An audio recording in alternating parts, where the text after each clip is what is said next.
देखिए, आज हम गॉस लॉ का सेकंड एप्लीकेशन करने जा रहे हैं ना। इससे पहले प्रीवियस वीडियो में हमने क्या किया था, first application of Gauss law. अब यहाँ पे देखिए, हम गॉस लॉ के थ्रू क्या कैलकुलेट करेंगे कि एक इन्फिनिटली लॉन्ग स्ट्रेट यूनिफॉर्मली जो चार्ज वायर होती है वो कितना इलेक्ट्रिक फील्ड क्रिएट करेगी ना। हमारे पास जैसे ये है, एक मैंने ये ले लिया आपकी, ये infinitely long straight uniformly charge wire है और सपोज इस पर पॉजिटिव चार्ज है। ये इन्फिनिटी लॉन्ग है, यहाँ तक ये माइनस इन्फिनिटी तक जा रहा है और ये अप टू प्लस इन्फिनिटी तक जा रहा है। तो ये एक infinitely long straight uniformly charge wire है और हमें गॉस लॉ के हेल्प के बेस पे बताना है कि ये कितना इलेक्ट्रिक फील्ड क्या करेगा, क्रिएट करेगा। तो हम देखते हैं कि इस वायर से आर परपेंडिकुलर डिस्टेंस पे, इस वायर से आर परपेंडिकुलर डिस्टेंस पे सपोज एक पॉइंट क्या है, पी है। एक पॉइंट पी हम ले लेते हैं और यहाँ पे हमें कैलकुलेट करना है, इस पी पॉइंट पे हमें कैलकुलेट करना है कि जो ये infinitely long straight uniformly charge wire है वो कितना इलेक्ट्रिक फील्ड क्रिएट करेगी इस पी पॉइंट पे। ये हमें गॉस लॉ से कैलकुलेट करना है कि इस पी पॉइंट पे ये वायर कितना इलेक्ट्रिक फील्ड क्रिएट करेगी, जो चार्ज वायर है। और इस वायर पे हमने कौन सा चार्ज ले रखा है, पॉजिटिव चार्ज ले रखा है। अब देखिए, पहली बात आपको यहाँ पे ध्यान रखनी है कि इन्फिनिटली लॉन्ग वैसे कुछ होता नहीं है ना। जब हम बोल रहे हैं कि इन्फानाइट लॉन्ग चार्ज वायर, तो इन्फानाइट कुछ ऐसा होता नहीं है रियल में। वो क्या है कि अगर हमारा ये जो आर डिस्टेंस है, यानी जो ऑब्जर्वेशन डिस्टेंस है, अगर वो बहुत कम है इस वायर की लेंथ के कंपैरिजन में, तो हम इस वायर को क्या बोल देते हैं, इन्फिनिटली लॉन्ग बोल देते हैं। अदरवाइज कोई वायर इन्फिनिटली लॉन्ग होती ही नहीं है। वो बस ये है कि अगर आपकी वायर की लेंथ, जो वायर की लेंथ है वो बहुत लार्ज हो गई इस as compare to this observation distance R के कंपैरिजन में, तो हम बोल देंगे ये वायर इन्फिनिटली लॉन्ग है हमारे पास। तो ये जो हमारे पास infinitely long straight uniformly charge wire दी है, ये इस पॉइंट पे कितना इलेक्ट्रिक फील्ड क्रिएट करेगी इस पी पॉइंट पे, ये हमें कैलकुलेट करना with the help of Gauss law. तो देखिए, इस वायर का हमें क्या क्या गिवन होता है। देखिए, जब वायर इन्फिनिटली लॉन्ग होती है तो उसका चार्ज हमें गिवन नहीं होता, उसकी चार्ज डेंसिटी हमें गिवन होती है लैम्डा, है ना। लीनियर चार्ज डेंसिटी हम जिसे बोलते हैं। क्योंकि वायर इन्फिनिट लॉन्ग है तो उसका चार्ज गिवन नहीं होता, क्या गिवन होता है, यूनिफॉर्मली होने से उसका लैम्डा गिवन होता है हमें। तो इसका लैम्डा हमें गिवन है, लीनियर चार्ज डेंसिटी इसकी गिवन है। और किस पॉइंट पे हमें इलेक्ट्रिक फील्ड कैलकुलेट करना है, उस पॉइंट की परपेंडिकुलर डिस्टेंस वायर से हमें गिवन है कि हमें इस आर परपेंडिकुलर डिस्टेंस पे एक पॉइंट पी है, वहाँ पे इलेक्ट्रिक फील्ड कैलकुलेट करना है, इस वायर का इलेक्ट्रिक फील्ड। तो इस चीज़ को हम पहले लिख लेते हैं कि देखिए, हमें ये दो चीज़ें गिवन होंगी, कौन, लैम्डा और आर। तो आपका जो फाइनल एक्सप्रेशन होगा इलेक्ट्रिक फील्ड का, वो इन्हीं दो के टर्म्स में दिखना चाहिए आपको। तो हम यहाँ से बोल देते हैं कि consider a long thin charged wire, आप इसे रॉड भी कॉल कर सकते हैं, having positive charge uniformly distributed over it, है ना। इस पे यूनिफॉर्मली चार्ज आपने दे दिया और लेट हम मान लेते हैं कि इसकी लीनियर चार्ज डेंसिटी कितनी है, lambda. Let lambda be the linear charge density of the wire. ये इस वायर की लीनियर चार्ज डेंसिटी हमने लिख दी कि लैम्डा इसकी क्या है, लीनियर चार्ज डेंसिटी है। अब आपको ध्यान रखना है कि हमें इस पी पॉइंट पे, हम बोलते हैं कि ये पी पॉइंट जो है जहाँ पे हमें इस वायर का इलेक्ट्रिक फील्ड कैलकुलेट करना है, वो आर परपेंडिकुलर डिस्टेंस पे। तो इस बात को भी हम लिख लेते हैं कि let P be a point at perpendicular distance R from the wire where हमें क्या कैलकुलेट करना है, where electric field is to be determine, is to be determine due to this infinitely long straight uniformly charge wire की। तो देखिए, हम क्या करते हैं, अगर हमें ये कैलकुलेट करना है कि ये uniformly infinitely long uniformly charge wire इस पॉइंट पे कितना इलेक्ट्रिक फील्ड कैलकुलेट बनाएगी, तो उसे हम गॉस लॉ से कैलकुलेट करते हैं, क्योंकि आपका कहीं ना कहीं जो गॉस लॉ होता है आपका वो इलेक्ट्रिक फील्ड और चार्ज को लिंक करता है ना, और चार्ज का यहाँ पे किससे लिंक है, डेंसिटी से लिंक है। तो इलेक्ट्रिक फील्ड और डेंसिटी को लिंक करता है गॉस लॉ। आप जैसे देखते भी हैं कि क्या कहता है Gauss law, the total electric flux passes through a close surface is equal to 1/ε0 times of the total charge enclose by Gaussian surface. तो ये इलेक्ट्रिक फील्ड और चार्ज को लिंक करता है गॉस लॉ। तो यहाँ पे हमें क्या करना है, इलेक्ट्रिक फील्ड कैलकुलेट करना है और चार्ज या चार्ज डेंसिटी हमें गिवन है ना, चार्ज डेंसिटी हमें गिवन है। तो हम गॉस लॉ के हेल्प के बेस पे कैलकुलेट करेंगे कि ये जो चार्ज का डिस्ट्रीब्यूशन है वो इस पॉइंट पे कितना इलेक्ट्रिक फील्ड बनाएगा। तो इसके लिए हमें गॉस लॉ लगाना है।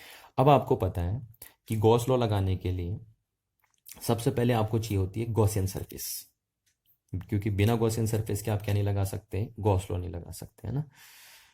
तो गॉस लॉ गॉसियन सरफेस की बात करता है। अब दूसरी बात आपको ध्यान रखनी है कि गॉस लॉ लगाते समय जब आप गॉसियन सरफेस चूज करते हो तो गॉसियन सरफेस आपकी सिमेट्रिक होनी चाहिए।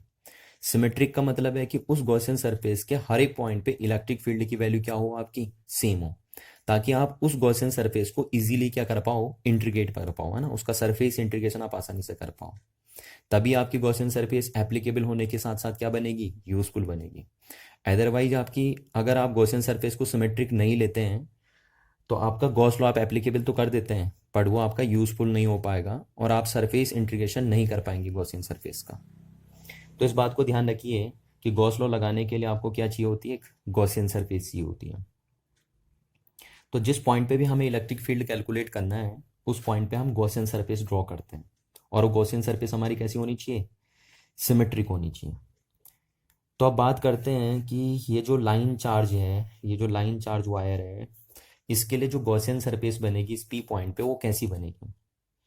तो आप कभी भी देखिए जरा, अब मैं बताता हूँ आपको कि इसके लिए जो गॉसियन सरफेस बनेगी वो कैसी बनेगी, है ना, वो सिमेट्रिक होनी चाहिए। और कैसी होगी तो वो देखिए ध्यान से कि एक लाइन चार्ज वायर के लिए जो गॉसियन सरफेस बनती है वो कैसी बनती है। आप जरा इस वायर को पानी में उठा के मारिए, है ना, एक वायर लीजिए और उसको पानी में उठा के मारिए।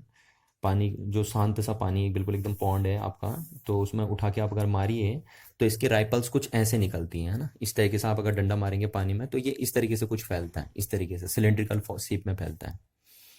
तो हम बोलते हैं कि ये जो वायर है अगर इसका फील्ड स्प्रेड होगा, फील्ड इसका क्या होगा, स्प्रेड होगा, तो इसका फील्ड सिलेंड्रिकल शेप में स्प्रेड होता है।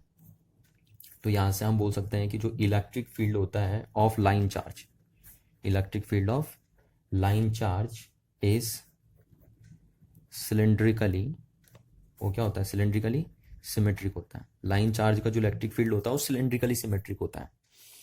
तो इसलिए हम पी पॉइंट पे जहां पे हमें इलेक्ट्रिक फील्ड कैलकुलेट करना, अगर हम वहां पे गॉसियन सरफेस मारे लगाएंगे बनाएंगे तो वो गॉसियन सरफेस हमारी कैसी होनी चाहिए, सिलेंड्रिकली सिमेट्रिक होनी चाहिए।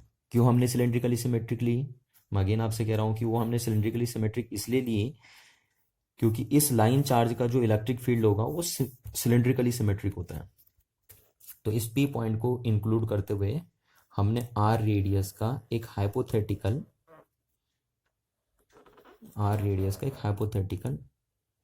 गॉसियन सरफेस बना दी। ये देखिए इस पी पॉइंट को इंक्लूड करते हुए आर सरफेस का, है ना, ये गॉसियन सरफेस बना दिया, ये बना दिया हमने, सिलेंडर बना दिया। ठीक है, ये डिस्टेंस भी अगेन आपकी कितनी है, आर है। मेरी यहाँ छोटी बन गई है बट आप ध्यान रखना ये और ये बराबर है दोनों डिस्टेंसेस, है ना। तो पी पॉइंट पे हम क्या करते हैं, जहाँ पे भी हमें इलेक्ट्रिक फील्ड कैलकुलेट करना होता है उस पॉइंट पे हम क्या कर देते हैं, एक सिमेट्रिक गॉसियन सरफेस बना देते हैं। क्योंकि गॉस लॉ के लिए हमें इसकी जरूरत पड़ती है गॉसियन सरफेस की। पहला स्टेप यही होता है गॉस लॉ अप्लाई करने के लिए कि जिस पॉइंट पे आपको इलेक्ट्रिक फील्ड कैलकुलेट करना होता है आप उस पॉइंट पे एक सिमेट्रिक गॉसियन सरफेस बना देते हैं। और यहाँ पे सिमेट्रिक गॉसियन सरफेस सिलेंड्रिकल क्यों बनी, उसके पीछे रीजन ये है।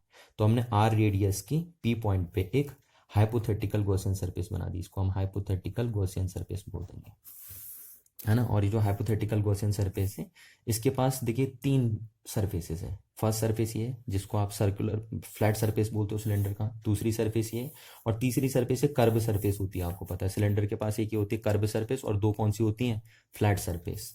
तो ये हमने तीसरी सरफेस बोल दी।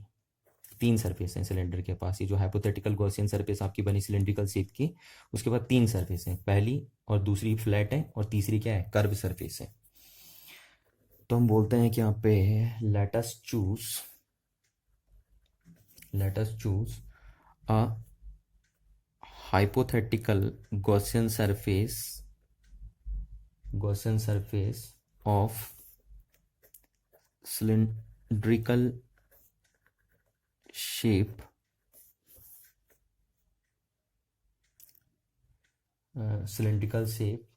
ऑफ रेडियस, उसकी रेडियस हमने कितनी बनाई, of radius small r, let us choose a hypothetical Gaussian surface of cylindrical shape की बना दी, of radius r and its length, इसकी लेंथ हम कुछ भी मान लेते हैं, l मान लेते हैं सपोज, एंड लेंथ l है ना। ये जो हाइपोथेटिकल गॉसियन सरफेस बनी इसकी लेंथ हम कितनी ले लेते हैं, l ले लेते हैं। तो ये हमने ले ली, ठीक है। अब देखिए हम क्या करते हैं, हमें पता है देखिए कि अगर हम देखें तो इस वायर से जो इलेक्ट्रिक फील्ड लाइंस निकलेंगी वो कुछ इस तरीके से निकलेंगी, इस तरीके से वायर की इलेक्ट्रिक फील्ड लाइंस निकलेंगी यहाँ पे। तो अगर जरा हम इस सरफेस और इस सरफेस के लिए देखें, इस सरफेस और इस सरफेस के लिए देखें, तो इनका जो एरिया वेक्टर बनेगा, इस सरफेस का जो एरिया वेक्टर बनेगा इस फ्लैट सरफेस का, वो इधर को बनेगा, नीचे को बनेगा इसका एरिया वेक्टर, ठीक है। उसको मैंने ऐसे लिख दिया यहाँ पे, इसका एरिया वेक्टर ऐसे बनेगा। इस सरफेस का एरिया वेक्टर किधर बनेगा, आपको पता है क्लोज सरफेस का एरिया वेक्टर हमेशा कैसे बनता है, आउटड्रॉन नॉर्मल। तो इसका एरिया वेक्टर मैंने ऐसे बना दिया, है ना, क्योंकि आपको एरिया वेक्टर की जरूरत तो पड़ेगी। तो इस सरफेस का एरिया वेक्टर मैंने ऊपर बना दिया, इस सरफेस का एरिया वेक्टर नीचे बना दिया, और इस कर्व सरफेस का एरिया वेक्टर हमने किधर बना दिया, कर्व सरफेस का एरिया वेक्टर बना दिया इधर को, बाहर को। ये इस कर्व सरफेस का एरिया वेक्टर हमने बना दिया। तो ये 3 सरफेस हमने ली, उनके एरिया वेक्टर हमने डिसाइड कर लिए।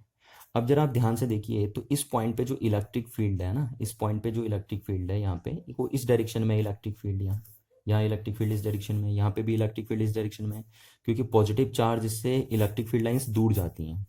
तो इलेक्ट्रिक फील्ड इस डायरेक्शन में और यहाँ पे एरिया वेक्टर इस डायरेक्शन में है, तो इनके बीच एंगल कितना है, 90 डिग्री। और यहाँ पे भी इलेक्ट्रिक फील्ड इस लाइन में और एरिया वेक्टर इस डायरेक्शन में, तो इनके बीच भी एंगल कितना है, 90 डिग्री। तो ये यहाँ पे हमने डिसाइड कर दिया। अब आपको पता है कि गॉस लॉ आपके फ्लक्स की बात करता है ना, गॉस लॉ किसकी बात करता है, फ्लक्स की बात करता है। तो हमें गॉस लॉ में टोटल फ्लक्स ये होता है गॉसियन सरफेस से, कि इस गॉसियन सरफेस से टोटल कितना फ्लक्स निकला, हमें ये पता करना है। तो अब हम यहाँ पे सीधे बोल सकते हैं देखिए कि इस पूरी गॉसियन सरफेस हमें पता करना है कि ये जो सिलेंड्रिकल गॉसियन सरफेस बनी इससे टोटल कितना फ्लक्स निकला, क्योंकि इससे जरूरत हमें गॉस में पड़ेगी, गॉस लॉ में पड़ेगी। तो हमें निकालना अगर कि इस टोटल गॉसियन सरफेस से कितना इलेक्ट्रिक फ्लक्स निकला, तो देखिए क्या निकला, हम बोल देंगे इस सरफेस से कितना फ्लक्स निकला, प्लस इस सरफेस से कितना फ्लक्स निकला, प्लस इस कर्व सरफेस से कितना फ्लक्स निकलेगा। तो अगर हम इन तीनों सरफेस का फ्लक्स निकाल देंगे, 2 फ्लैट सरफेस और एक कर्व सरफेस का फ्लक्स निकाल देंगे, तो हम बोलेंगे हमारे पास टोटल फ्लक्स कितना पास होगा इस गॉसियन सरफेस से, वो हम कैलकुलेट कर सकते हैं। पर जरा अब ध्यान से देखिए इस फ्लैट सरफेस से और इस फ्लैट सरफेस से जो सर्कुलर शेप की, इनसे जो फ्लक्स निकलेगा वो जीरो होगा। क्यों जीरो होगा, क्योंकि फ्लक्स होता आपका ई डॉट डी एस, है ना, ई डॉट डी एस, और जब आप इसे खोलते हैं तो ये बनता है E D S cos theta, ठीक है। और फ्लक्स, सॉरी मैंने ये लिख दिया, ई एस लिख दिया, हम यहाँ पे डी एस की बात नहीं कर रहे हैं, ई एस की बात कर रहे हैं। तो ई एस कॉस थीटा, तो थीटा किसके बीच का एंगल होता है, electric field and area vector के बीच का एंगल होता है। तो यहाँ पे देखिए इलेक्ट्रिक फील्ड और एरिया वेक्टर के बीच का एंगल कितना है, 90 डिग्री। तो अगर ये 90 डिग्री होगा तो फ्लक्स कितना होगा, जीरो होगा। तो इस सेकेंड सरफेस से और इस फर्स्ट सरफेस से जो फ्लक्स निकलेगा वो कितना आएगा, जीरो आएगा। क्यों जीरो आएगा, क्योंकि इनका जो इलेक्ट्रिक फील्ड है वो इस डायरेक्शन में है और एरिया वेक्टर यहाँ पे किस डायरेक्शन में, इस डायरेक्शन में है। तो 90 डिग्री का एंगल फॉर्म हो रहा है area vector and electric field के बीच में है, और जब भी ये सिचुएशन आती है तो उस केस में इलेक्ट्रिक फ्लक्स क्या हो जाता है, जीरो हो जाता है। यानी इस सरफेस और इस सरफेस से कितना फ्लक्स निकलेगा, जीरो फ्लक्स निकलेगा। तो कहने का मतलब है अब जो पूरी गॉसियन सरफेस के साथ जो फ्लक्स निकला वो टोटल फ्लक्स किसके इक्विवेलेंट हो जाएगा, flux passes through curve surface. सिर्फ अब सिर्फ किस सरफेस से निकल रहा है फ्लक्स, कर्व सरफेस से निकल रहा है। क्यों, क्योंकि कर्व सरफेस का एरिया वेक्टर भी इसी डायरेक्शन में है और कर्व सरफेस के लिए इलेक्ट्रिक फील्ड भी इसी डायरेक्शन में है। तो एरिया वेक्टर और इलेक्ट्रिक फील्ड अगर सेम डायरेक्शन में होते हैं तो वहां पे फ्लक्स बनता है। तो कहने का मतलब है अब ये जो गॉसियन सरफेस, ये जो सिलेंड्रिकल गॉसियन सरफेस बनी, इसका जो टोटल फ्लक्स लिंक होगा वो किसके इक्विवेलेंट होगा, वो सिर्फ इक्विवेलेंट होगा flux passes through curve surface के, क्योंकि इन फेस से जो फ्लक्स निकल रहा हो तो कितना हो गया आपका, जीरो हो गया। तो हम यहाँ पे बोल देते हैं इस बात को कि the circular ends first and second that is plane surfaces, है ना, जो आपकी सर्कुलर शेप की हैं, plane surfaces of cylinder do not contribute, ये कोई कंट्रीब्यूशन नहीं देंगे, contribute to the electric flux. Because क्यों ऐसा है? Because E and S vector are at right angle to each other। तो देयरफॉर जो फ्लक्स होगा, जैसे ये फ्लक्स होता है इनसे, तो वो कितना होगा ई एस, तो इसको खोलते हैं आप ई एस कॉस थीटा। तो यहाँ पे थीटा कितना बना, देखिए E S cos theta, theta कितना बना 90 बना, 90 बना तो यानी जीरो हो गया। तो यानी इस फेज से और इस फेज से जो फ्लक्स निकलेगा वो कितना हो गया, जीरो हो गया। तो टोटली कर्व सरफेस से निकलेगा फ्लक्स, यानी पूरी गॉसियन सरफेस का फ्लक्स किसके इक्विवेलेंट हो गया, flux passes through curve surface हो गया। तो अब हमारा जो टोटल फ्लक्स निकलेगा वो सिर्फ कर्व सरफेस का फ्लक्स निकलेगा। अब देखिए, हमें जब इस कर्व सरफेस का फ्लक्स निकालना होता है ना, हमें जब क्या निकालना होता है, कर्व सरफेस का फ्लक्स निकालना होता है। तो किसी भी कर्व सरफेस से जब हमें फ्लक्स निकालना होता है तो हम पूरी सरफेस का फ्लक्स एक साथ नहीं निकालते। हम क्या करते हैं, उसका एक छोटा सा एरिया वेक्टर है ना, ये जो छोटा सा एरिया ले लिया मैंने, पहले उसके साथ देखते हैं कि कितना फ्लक्स लिंक है, और फिर अगर पूरी कर्व सरफेस के साथ निकालना है तो पूरे कर्व सरफेस के लिए उसे क्या कर दूंगा, मैं इंटीग्रेट कर दूंगा। तो पहले मैं इस कर्व सरफेस का छोटा सा एक एरिया ले लेता हूँ। ये मैंने इस छोटे से इस कर्व सरफेस का एक छोटा सा एलिमेंट ले लिया और इसका एरिया सपोज मैंने मान लिया ds, और इसका एरिया वेक्टर इधर को बन जाएगा, देखिए ds वेक्टर बन जाएगा, है ना।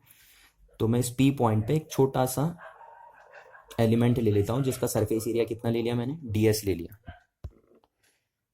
और हम देखेंगे कि अब पहले इस छोटे से सरफेस एरिया से कितना फ्लक्स निकलेगा, पहले हम वो कैलकुलेट करेंगे, और फिर देन अगर हमें पता करना है कि पूरे कर्व सरफेस से कितना फ्लक्स निकला तो उसको लार्ज के लिए हम क्या कर देंगे, इंटीग्रेट कर देंगे। तो हमने एक छोटा सा एलिमेंट पी पॉइंट पे ले लिया जिसका सरफेस एरिया ds है और जिसका एरिया वेक्टर इधर को बनेगा ना, आपको पता है एरिया वेक्टर किधर बनता है, out drawn normal to the surface for any close surface. और यहाँ पे जरा आप देखिए तो इलेक्ट्रिक फील्ड किस डायरेक्शन में होगा यहाँ पे, है ना। तो आपको जैसे पता है, देखिए अगर मैं बोलूँ कि इस पॉइंट पे इलेक्ट्रिक फील्ड किधर होगा, तो सपोज मैंने आपको पहले जब ये डेरिवेशन, सेम यही डेरिवेशन हमने कैलकुलस मेथड से किया था, या कूलॉम लॉ से आप बोल सकते हैं, कूलॉम लॉ से किया था हम, यही डेरिवेशन हम वहाँ पे भी करे थे ना, कैलकुलस या कूलॉम लॉ से। तो अगर आप देखिए तो ये छोटा सा एलिमेंट अगर हम देखते हैं, तो ये छोटा सा एलिमेंट अगर इस पॉइंट पे इलेक्ट्रिक फील्ड इधर बनाता है तो हम उसके दो कंपोनेंट बनाते थे, एक इधर और एक इधर बनाते थे इलेक्ट्रिक फील्ड का कंपोनेंट। फिर हम देखते थे उसका जो मिरर एलिमेंट है, उसका मिरर एलिमेंट यहाँ पे इलेक्ट्रिक फील्ड बनाता था इधर, तो उसके भी हम दो कंपोनेंट बनाते थे, एक इधर और एक इधर। तो ये जो कंपोनेंट होते थे वर्टिकल कंपोनेंट, वो एक दूसरे के मिरर एलिमेंट से खत्म हो जाते थे और नेट इलेक्ट्रिक फील्ड बचता था इधर को, है ना। तो यानी यहाँ पे इस पॉइंट पे नेट इलेक्ट्रिक फील्ड किधर को आएगा, इस डायरेक्शन में आएगा नेट इलेक्ट्रिक फील्ड जो भी होगा। या आप शॉर्टकट भी बोल सकते हो कि ये पॉजिटिव चार्ज वायर है तो पॉजिटिव चार्ज वायर से इलेक्ट्रिक फील्ड लाइंस दूर जाती हैं, पर ये लॉजिक आपका गलत होगा, है ना।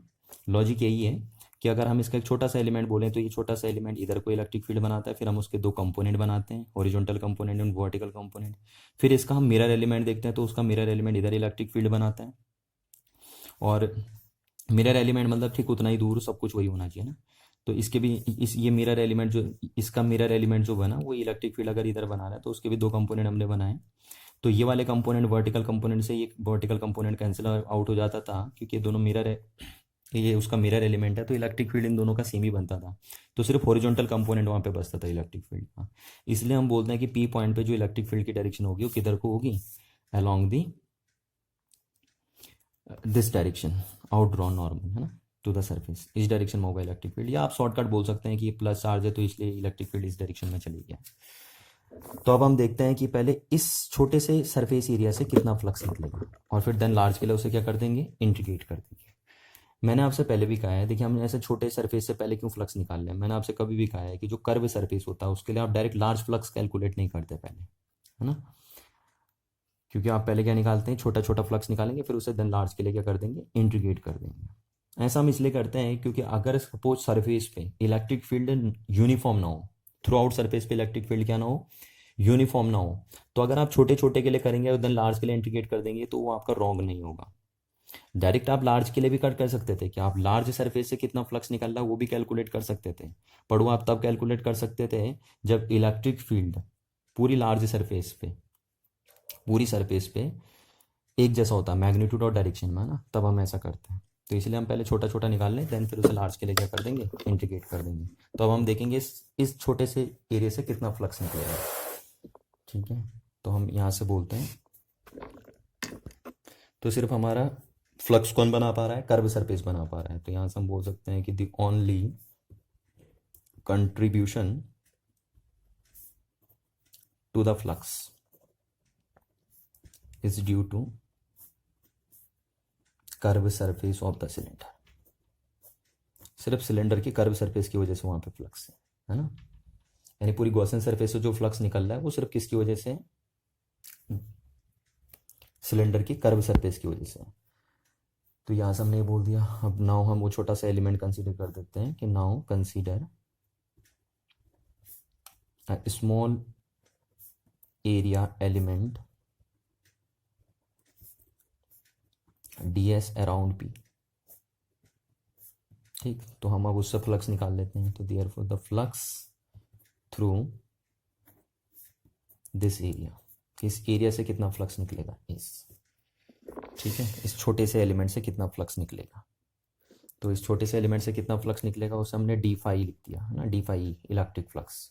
जब एलिमेंट छोटा है तो उससे फ्लक्स भी छोटा ही निकलेगा। तो ई डॉट कितना निकलेगा, स्मॉल फ्लक्स आप ऐसे लिखते हैं, इतना फ्लक्स निकलेगा। तो अगर आप इसे खोलेंगे तो E D S cos theta, जहाँ पे थीटा किसके बीच एंगल होगा, area vector and electric field के बीच का एंगल होगा। तो इतना फ्लक्स निकलेगा इस स्मॉल एरिया से। अब देखिए यहाँ पे इलेक्ट्रिक फील्ड की तरह इस डायरेक्शन में, और एरिया वेक्टर भी किस डायरेक्शन में, इस डायरेक्शन में। इस छोटे से एलिमेंट का एरिया वेक्टर भी इसी डायरेक्शन में आएगा। तो यहाँ पे थीटा कितना बन जाएगा आपका, थीटा बन जाएगा 0 डिग्री बन जाएगा आपका। तो अगर थीटा 0 डिग्री बना तो कितना फ्लक्स आया आपका, ई डी एस। कॉस 0 कितना हो गया आपका, कॉस 0 हो गया आपका 1। तो इतना फ्लक्स निकला आपका टोटली ई डी एस, है ना। तो देन टोटल कितना फ्लक्स निकलेगा कर्व सरफेस, हमें ये निकालना था, है ना। ये तो छोटे से थोड़ी ना पूछा हमसे, तो पूरे कर्व सरफेस से निकालना था हमें कि पूरी कर्व सरफेस से कितना फ्लक्स निकलेगा। तो हम इसे इंटीग्रेट कर देते हैं पूरी कर्व सरफेस के लिए। तो therefore total electric flux through the curved surface इस। तो कर्व सरफेस से कितना फ्लक्स निकलेगा, कर्व सरफेस से आपका फ्लक्स निकलेगा ई, इसको इंटीग्रेट कर देंगे हम, और डी एस, है ना। पूरा इतना फ्लक्स निकलेगा, इसको इंटीग्रेट कर दिया हमने। तो अगर हम इसको इंटीग्रेट कर देते हैं तो इतना आएगा हमारे पास। अब यहाँ से देखिए क्यों, क्योंकि देखिए इस कर्व सरफेस के हर एक पॉइंट की डिस्टेंस क्या है, सेंटर से कितनी, वायर से कितनी है, आर आर आर आर। तो इसलिए इस कर्व सरफेस के हर एक पॉइंट पे इलेक्ट्रिक फील्ड का मैग्नीट्यूड क्या होगा, सेम होगा, है ना। देख लीजिए आप, ये जो कर्व सरफेस है उसका हर एक पॉइंट है इस लाइन से कितनी डिस्टेंस पे है, आर डिस्टेंस पे है। तो यहाँ पे जो इलेक्ट्रिक फील्ड बनेगा इस कर्व सरफेस के ऊपर वो क्या होगा, यूनिफॉर्म होगा। और इसी को यूनिफॉर्म रखने के लिए तो हमने क्या किया था, हमने जो हाइपोथेटिकल गॉसियन सरफेस ली थी वो इसीलिए तो सिलेंड्रिकल शेप की ली थी, ताकि इलेक्ट्रिक फील्ड क्या रहे उस गॉसियन सरफेस के ऊपर हर एक पॉइंट पे कांस्टेंट रहे। तो यहाँ से हम ई को बाहर लिख लेते हैं क्योंकि कांस्टेंट डिफरेंशिएट इंटीग्रेट नहीं होंगे। तो इंटीग्रेशन डी एस। अब आपको पता है, देखिए ये क्या है, इंटीग्रेशन किसका हो रहा है, कर्व सरफेस एरिया का हो रहा है ना, कर्व सरफेस एरिया। तो सिलेंडर का जो कर्व सरफेस एरिया होता है वो कितना होता है आपको पता है ना। तो सिलेंडर का कर्व सरफेस एरिया कितना होता है, देखिए 2πr इंटू एल, यही तो कर्व सरफेस एरिया होता है सिलेंडर का। तो ये सिलेंडर का आपने कर्व सरफेस एरिया लिख दिया, ठीक। तो हमने फ्लक्स निकाल दिया। क्यों हमने फ्लक्स निकाला, हमने निकाला कि जो टोटल इलेक्ट्रिक फ्लक्स निकल रहा है इस गॉसियन सरफेस से वो हमने कैलकुलेट करके रख लिया है कि टोटल इस गॉसियन सरफेस से कितना फ्लक्स निकल रहा है, इतना फ्लक्स निकल रहा है ना।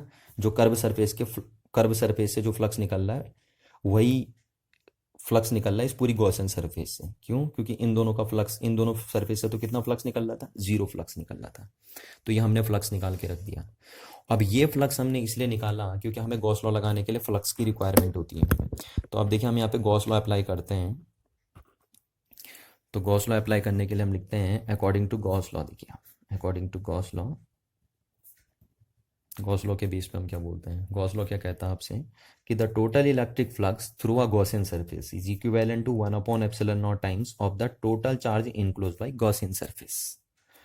तो देखिए गॉसियन सरफेस ने कितना फ्लक्स इनक्लोज किया है वो अपने अभी निकाला 2πrl। ये जो आपने निकाल दिया अभी निकाला आपने कि पूरी गॉसियन सरफेस से कितना फ्लक्स निकला है, इतना फ्लक्स निकला है।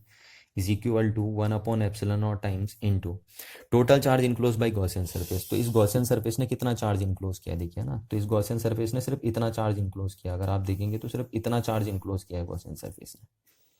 ठीक है, तो ये जो चार्ज गॉसियन सरफेस ने इनक्लोज किया है उसको आप कैसे निकालेंगे देखिए। तो हमें इसकी डेंसिटी गिवन है, ठीक है, डेंसिटी गिवन है। तो अगर गॉसियन सरफेस ने इतना चार्ज इनक्लोज किया है, यानी एल लेंथ में जो चार्ज आ रहा है उतना चार्ज क्या किया है, एनक्लोज किया है गॉसियन सरफेस ने। तो इस एस एल लेंथ में जो चार्ज है वही चार्ज इस गॉसियन सरफेस ने एनक्लोज किया हुआ है।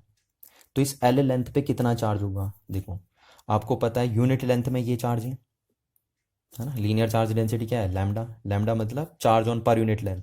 तो यूनिट लेंथ में इतना चार्ज है, तो एल लेंथ की गॉसियन सरफेस में कितना चार्ज होगा, इतना चार्ज होगा। ठीक है, तो यहाँ से हमने लिख दिया the total charge enclose by Gaussian surface कितना हो जाएगा, लैम्डा इंटू एल। क्योंकि गॉसियन सरफेस कितनी लेंथ की है, एल लेंथ की है, और एल लेंथ पे जो चार्ज आ रहा है वही चार्ज इनक्लोज कर रहा है गॉसियन सरफेस। तो लैम्डा था यूनिट चार्ज का लेंथ, तो एल लेंथ में कितना चार्ज हो जाएगा उसको लैम्डा से हम मल्टीप्लाई कर देंगे। तो यहाँ आपका एल से एल कैंसिल आउट हो जाएगा, तो हमारा ई जो आया वो कितना आया, लैम्डा अपॉन 2πε0 इंटू आर, इतना इलेक्ट्रिक फील्ड आया। और एक किस डायरेक्शन में, आउटवर्ड डायरेक्शन में, इसलिए मैंने एरिया क्या लगा दिया यहाँ पे, एस कैप, एक एरिया वेक्टर लगा दिया, इस डायरेक्शन में एक एरिया वेक्टर लगा दिया क्योंकि आउटवर्ड डायरेक्शन में आ रहा है ना, रेडियली आउटवर्ड आ रहा है। तो ये हमने लगा दिया। वेयर में यहाँ पे लिख दूँ, वेयर में यहाँ पे लिख दूँ, चलो इसको आर वेक्टर लिख देता हूँ मैं। Where r cap is the radial unit vector in the plane normal to wire passing through the point। इस डायरेक्शन में आपका आर वेक्टर, इस डायरेक्शन में आपका आर गया। तो इतना इलेक्ट्रिक फील्ड बनाता है आपका कौन, एक uniformly infinite long charged wire, है ना। तो एक अगर आपके पास infinitely long straight uniformly charge wire है तो वो अपने से आर परपेंडिकुलर डिस्टेंस पे इतना इलेक्ट्रिक फील्ड क्रिएट करता है। तो ये देखिए जो आपका फाइनल एक्सप्रेशन आया वो ई और आर के टर्म, लैम्डा और आर के टर्म्स में ही आया, यही मैं कह रहा था आपसे, क्योंकि हमें इन्फिनिटली लॉन्ग चार्ज वायर का क्या गिवन था, लैम्डा गिवन था, और दूसरा उससे कितनी परपेंडिकुलर डिस्टेंस पर हमें इलेक्ट्रिक फील्ड कैलकुलेट करना था वो हमें गिवन था। तो इसलिए हमने फाइनल एक्सप्रेशन इसके टर्म्स में निकाला। और ये 2020 के सीबीएसई बोर्ड के पेपर में तीनों सेटों में पूछा गया है ये क्वेश्चन, 2.5 मार्क्स का ना, 5 मार्क्स के लॉन्ग में 2.5 मार्क्स का बन के आया है 2020 के बोर्ड के एग्जाम में। तो इतना इलेक्ट्रिक फील्ड वाला। तो अगर हम ई वर्सेज आर ग्राफ बना दें, graph between E versus are, तो कैसा ग्राफ आपको देखने को मिलेगा, तो देखिए इस स्टेप्स अगर आप दें तो इनमें आर इंडिपेंडेंट है और ई डिपेंडेंट है, तो डिपेंडेंट वेरिएबल हम इधर ले जाते हैं और इंडिपेंडेंट वेरिएबल इधर ले जाते हैं। आप देखिए जैसे जैसे देखिए क्या हो रहा है, जब आर क्या होगा, जब आर आपका क्या होगा, इन्फिनिटी होगा, तब ई जीरो होगा, है ना। और जब आर क्या होगा, जीरो होगा, तब ई क्या होगा, तब ई इन्फिनिटी होगा। यानी when r tends to infinity then E tends to zero, and when r tends to zero then E tends to infinity. यहाँ से आपको दिख रहा है, आपको जब आप आर जीरो पुट करोगे तो ई इन्फिनिटी चले जाएगा, और अगर आर इन्फिनिटी पुट करोगे तो ई जीरो हो जाएगा। तो इसका ग्राफ हम इसलिए यहाँ बनाते हैं कि अगर आर जीरो हो गया तो ई इन्फिनिटी हो जाएगा, इन्फिनिटी मतलब यहाँ मिलेगा ही नहीं, तो इसलिए हमने इसको पैरेलल कर दिया यहाँ ऐसे। और अगर आर इन्फिनिटी होता है तो ई जीरो हो जाएगा, यानी ई जीरो यहाँ पे कब टच होगा, इन्फिनिटी पे टच होगा, तो हमने इसे पैरेलल कर दिया और इस तरीके से आपका ग्राफ बन जाता है ई वर्सेज आर का। ये देखिए ये, है ना, ये ध्यान रखना, ये पैरेलल हो जानी चाहिए इधर को, और ये क्या हो जानी चाहिए, पैरेलल, क्योंकि ये कहाँ पे मीट करेगा, ई जीरो कहाँ पे होगा, जब आर इन्फिनिटी होगा, इसलिए लाइन पैरेलल हो गई इधर को।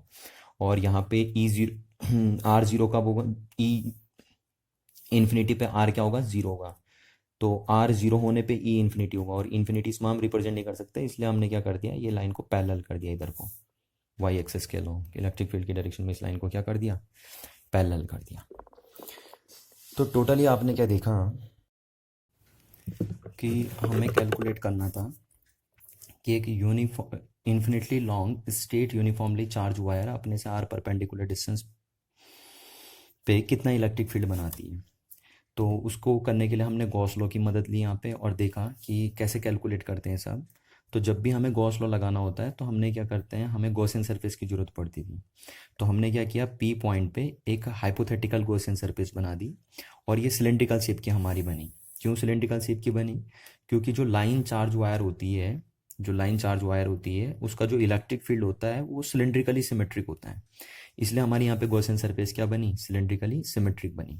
और ये हमें सिमेट्रिक लेनी भी होती है, क्योंकि जब हम गॉस लॉ लगाते हैं तो तब हमें सरफेस इंटीग्रेट करने में क्या होती है, आसानी होती है। इसलिए ध्यान रखना हमेशा आप कौन सी गॉसियन सरफेस चूज करते हो, सिमेट्रिक गॉसियन सरफेस चूज करते हैं। तो हमने इस पी पॉइंट पे हाइपोथेटिकल गॉसियन सरफेस बना दी।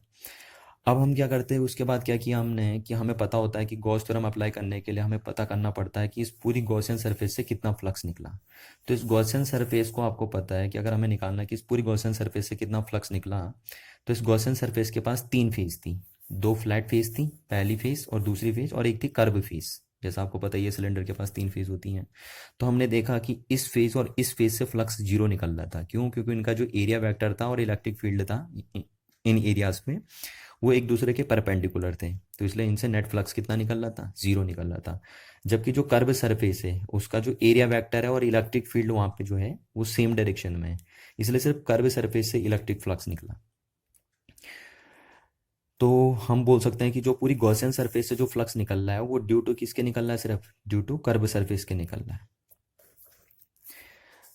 तो हमने क्या किया फिर, तो अब हम क्या करते हैं कि जो टोटल फ्लक्स निकलेगा वो सिर्फ हम निकालते हैं कि कर्व सरफेस से कितना फ्लक्स निकलेगा, क्योंकि कर्व सरफेस से जो फ्लक्स निकलेगा वही हमारा टोटल फ्लक्स माना जाएगा। तो हमने डायरेक्ट कर्व सरफेस से टोटल फ्लक्स कैलकुलेट नहीं किया। क्यों कैलकुलेट नहीं किया? क्योंकि कर्व सरफेस पे इलेक्ट्रिक फील्ड यहाँ पे देखिए इस डायरेक्शन में, और यहाँ पे अगर हम बोलें कर्व सरफेस पे तो इलेक्ट्रिक फील्ड इस डायरेक्शन में है। तो कर्व सरफेस पे जो इलेक्ट्रिक फील्ड है वो हर बार अलग अलग डायरेक्शन में, इसलिए हमने डायरेक्ट कर्व सरफेस से टोटल कितना फ्लक्स निकल रहा है उसे कैलकुलेट नहीं किया।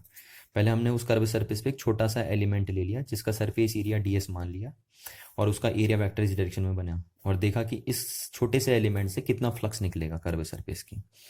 तो उस छोटे से एलिमेंट से जो फ्लक्स निकला वो इतना निकला हमारे पास, है ना, सॉरी इतना निकला, यहाँ पे है ये छोटे से एलिमेंट से जो फ्लक्स निकला वो आपका इतना निकला। तो वहाँ पे थीटा क्या हो गया था हमारा, जीरो हो गया था, क्योंकि इसका जो एरिया वेक्टर बना, देखिए इस छोटे से एलिमेंट का एरिया वेक्टर और यहाँ पे इलेक्ट्रिक फील्ड इसी डायरेक्शन में है, तो ये जीरो बना। तो यहाँ से हमने ये फ्लक्स निकला हमारा स्मॉल एलिमेंट से। अब देन हमें निकालना था कि टोटल कर्व सरफेस से कितना फ्लक्स निकला, तो हमने इसे इंटीग्रेट कर दिया।